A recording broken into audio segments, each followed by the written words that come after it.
Hi everyone, welcome to the Mama Elephant February release. I hope you are all enjoying the release so far. Today we are going to look at a new Ada Zamora stamp set and new Back to Basics Creative Cuts dies. Remember to leave a comment on these release videos for a chance to enter a drawing to win a prize from Mama Elephant. This release will be available on February 15th. This is Yay a Party, and it's a sweet stamp set with a bunny party, and it is illustrated by Ada Zamora. My favorite image is the second bunny at the bottom. I love how he's standing up on the little chair, like super excited. This is the coordinating dies for Yay a Party, and up next is a new Back to Basics Creative Cuts die set.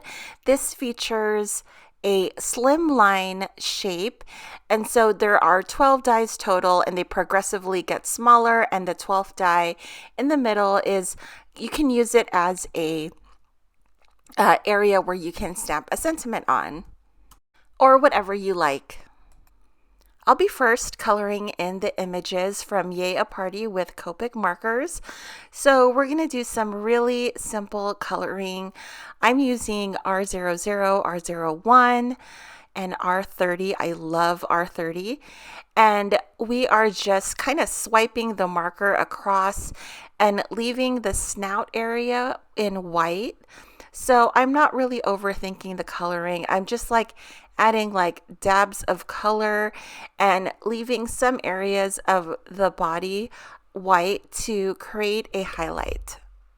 I used to color in my images one by one, but I'm finding it faster now to kind of stamp them all and color them like together.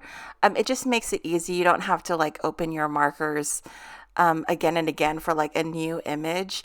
And the other thing that I'm starting to do is if I know I'm using 2 or 3 colors to blend, like I'll take the caps off already, and the coloring looks better because you're not wasting time opening the marker cap and you're going in already to blend. So it's just a lot easier to blend things when the ink is still wet on the paper. I'm using R20 as the blush color on all the bunnies, and that blends really nicely with the other R colors that I'm using. And then I decided to color the table blue. Not sure why. I think in my mind, I'm like, I use the same colors all the time. I'm going to use a different color this time. So I think that's why I decided to go with blue. These are B00, B01, B02. And for the chairs and things, I just decided to color it a wood color, but you can color it any color you want. It's E15 and E25. I'll have the Copic marker colors that I used listed in the description box. To color in the bunny image with the bunny with holding the cake, I'm using the R20 colors, R22 and 24, and I'm just being really like light-handed with the coloring. I remember when I first saw Ada Zamora images when they first came out, I was so stressed out. I'm like, how am I going to color these? Because they're kind of different, like a different aesthetic than the other stamps, but they're super easy to color. Like with these, I kind of take like a light-handed approach and not try to overthink it. So I did color in another bunny from a different stamp set because I needed to balance out the card, like the elements on the card. So I'm doing a chocolate cake for this. For the table, I used just a really super light color, B00, I believe, and I'm just flicking up and leaving white areas on the table. I just wanted it to have kind of a light and airy look to that. Here's a look at the B2B Back to Basics Slimline Creative Cuts. So I decided to use the largest one, and then I skipped one and then used the next one for my panels that I'm going to use. I also cut out the center one, which you can use like as a banner or like somewhere to stamp a sentiment. And so I've cut out all of the Yay a Party images with the coordinating dies.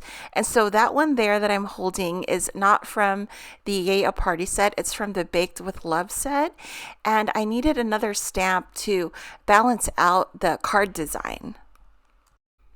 I really like how the Ada Zamora stamp sets play well with each other. So you wouldn't even know that that's particular image didn't come with the stamp set. So I'm taking that smaller panel and putting it, popping it up using double-sided foam adhesive, and that'll be the base for the images. The cardstock colors that I use, I put in the description box. This pink color is like one of my favorites. It's Sweet Blush from Papertreyink, and the other one is from a Michael's Rose Petals pack. So I'm putting together my images first before I put them on the card, because some images are behind the table, some images are in front of the table. I wanted to put the table with the chairs together first, before I adhered everything to the card. So I'm adhering now this one to the front. So you'll see that there's different layers of these images because the table's kind of in the middle, and then there's some behind the table and some in front of the table. And when ultimately I adhere this whole thing to the panel, I'm only putting glue on the images that are behind the table because that's the cardstock closest to the front of the card, and that way it won't look uneven when you adhere it to the card, because if you put glue all over, it'll be all uneven. So I'm only putting glue on the images that are behind the table because that's closest, those are the images closest to the card front. I hope that makes sense. Also for these images, sometimes when I like to make sure that my images are solid, I'll cut out the die cuts again and double stack them, because sometimes I like my die cuts to be nice and sturdy. So I'll go ahead and cut another piece of paper and double stack.